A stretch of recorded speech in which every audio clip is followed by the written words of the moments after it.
William, great seeing you again. Great to see you, Peter. I feel surrounded here. Yes, there's a lot going on, isn't there? And I'm drinking dry. Yes, shame, shame.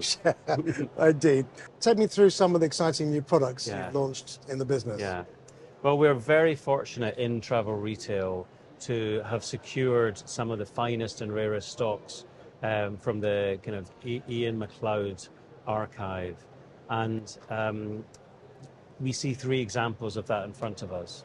So, as you know, Rosebank's been a hugely exciting development for us. The distillery is going to be open next month to the public. Huge investment's gone into that from the company, and it's created a huge amount of buzz.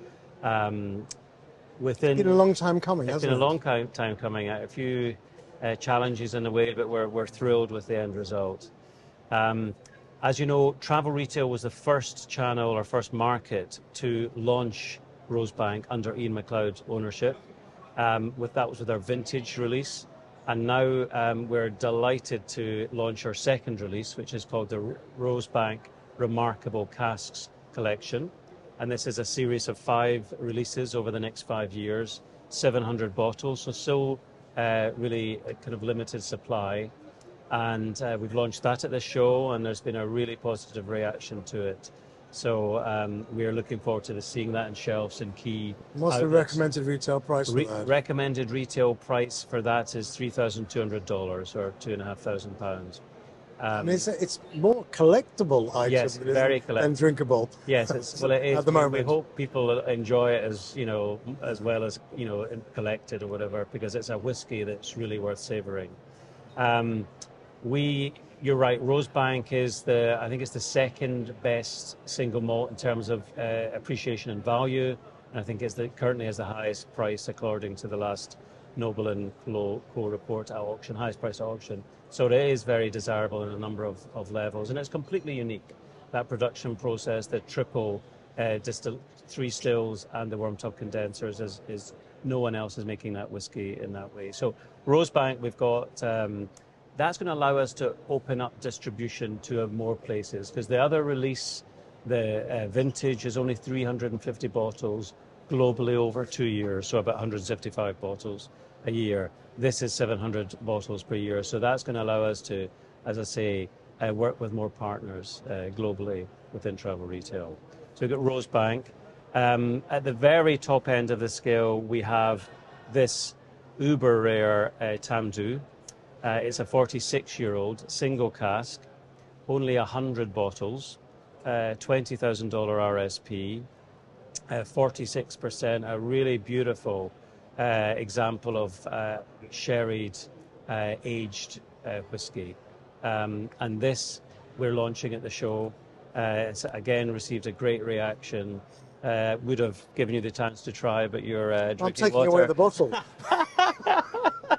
You've already mentioned you're on water today, which is a shame. So that for us, that's the real kind of top end now. We've got that Tamdhu series complete, and this is the first in a series of 8 releases as part of our dedicated to sherry. And it's glorious collection. packaging. Yes, that glorious. kind of Moorish influence behind. There's the outer pack as well there. So that's created quite a stir, and we're looking forward to seeing that in key locations throughout the world. And then for Glengoyne, we have 2 fine and rare expressions. We've got our limited edition annual release, around 1,400 bottles each year. We'll select a different cask combination, a different age, and that's currently our 26-year-old expression that we're selling. And last night we launched our first ever single cask from Glengoyne for travel retail. That'll be a travel retail exclusive single cask, and that's a 28-year-old European oak first fill, first fill hogshead, around about 200 bottles, so very limited as well. So I think over the last year or so on, we've really developed a broader kind of luxury range of releases. Well, I mean, the difference is you aren't now, as a distiller, you really want to expand your portfolio across different price brackets too. Yes, absolutely. This is representative of that. Yes, absolutely. And we like the kind of regional story as well, because as you know, we have a lowland single malt here, We have a Highland in Glengoyne and a Speyside in Tamdhu. So we've got that, and we're currently building an Islay distillery, Lagan Bay, which is due to open next year. So that's, for a mid-sized player, it's quite, pleasing to have that degree of coverage. It's quite exciting for, one of the smaller It's kind of players. scope and scale, isn't it? Yes, exactly. So yeah, so that for us, that's one of the stories, our extension and the fine in their luxury releases. And then the other thing that we're super excited about is the opportunity we now have to expand the distribution and footprint of Tamdhu and Glengoyne. Because up until recently, we were only able to put Tamdhu and Glengoyne into a finite number of airports. We've been working closely with the brand team and the operation team to secure more stock for this channel, which, as I mentioned at the start, is genuinely strategically important for Ian Macleod. And we now have the opportunity for the Glengoyne 10-year-old first fill edition and the Tamdhu Quattro Reserva, which again is launched at the show, the Quattro Reserva, to roll out distribution to more airports, but look at other channels, complementary channels like cruise lines, ferries, airlines, etc. So for us, again, that's another kind of exciting prospect. It's better leverage for you. Yes, it is. More visibility. We know that so many consumers in travel retail buy for the first time and then see a brand for the first time in travel retail, purchase for the first time there, and then repurchase in domestic. So it does that great brand building piece of work for us. Isn't it going to be matched by some corresponding activations on airports? Yes, we are. We will be activating. It's important to get liquid and lips. We have ambassadors in various locations. We don't have the mega budget some of the big players have, so we have to be quite, selective in what we do. But yes, we need to activate. Would you guys punch above your weight, though? Well, that's kind of you to say. We do our best, and we have great support from so many operators that are looking for perhaps brands that people maybe aren't so well known, but we know again in travel retail that people are looking for newness. They're looking for innovation, and they have, each of them has such great credentials. So we're excited. We appreciate their support very much.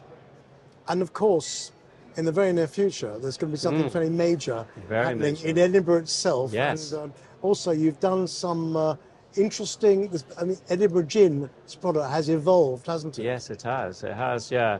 A hugely important part of our portfolio, Edinburgh Gin. As you know, Peter, Edinburgh Gin was the pioneer of flavoured gin with our raspberry gin in 2014, which has become, flavoured gin has become quite a thing, as you well know. And, also the pioneer of the rhubarb and ginger flavour, which again has become hugely popular to consumers. So we love the part that Edinburgh Gin's played in the evolution of the gin category. We are also evolving. We are opening our new distillery later this year, right bang in the middle of Edinburgh, just along from Waverley Station, and we're anticipating about 100,000 visitors a year enjoying the Edinburgh Gin experience. And for us, that's a real step change in terms of our visibility. At the same time as that, we were thrilled to open our first Edinburgh Gin boutique in Edinburgh Airport in conjunction with Avolta, and that's created quite a stir. We've had some very positive feedback, which is great. And indeed, what you're seeing at the Edinburgh Gin boutique at the airport very much reflects the aesthetic of the Edinburgh Gin distillery. The archway, it's built into the arches in the World Heritage Site. The structural, cladding, the interior detail is mirrored at the boutique as well. So I think people will see that connection when they visit. Well, I'm looking forward to filming it myself in the near future. Definitely looking forward to seeing you there.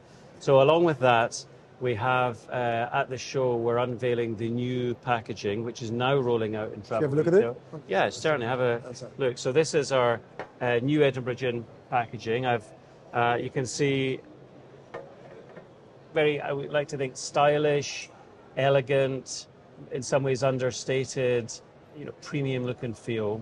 Very good sustainability credentials, 49% recycled glass, and various other moves that we've made since the last pack in terms of sustainability. You have there our classic gin, the core of our London Dry range, and a product we're rolling out in the channel, which is our strawberry and pink peppercorn gin, which won the best berry gin at the Scottish Gin Awards 2022. So that was launched exclusively with our partner Avolta, and now has been rolled out to other locations. So looking forward to seeing how that performs. These are exciting times, and I'm sure we're going to be hearing something from you in Cannes as well. Yes, you definitely will. Okay. Nice to speak with you. Good to see you. Thanks, Peter.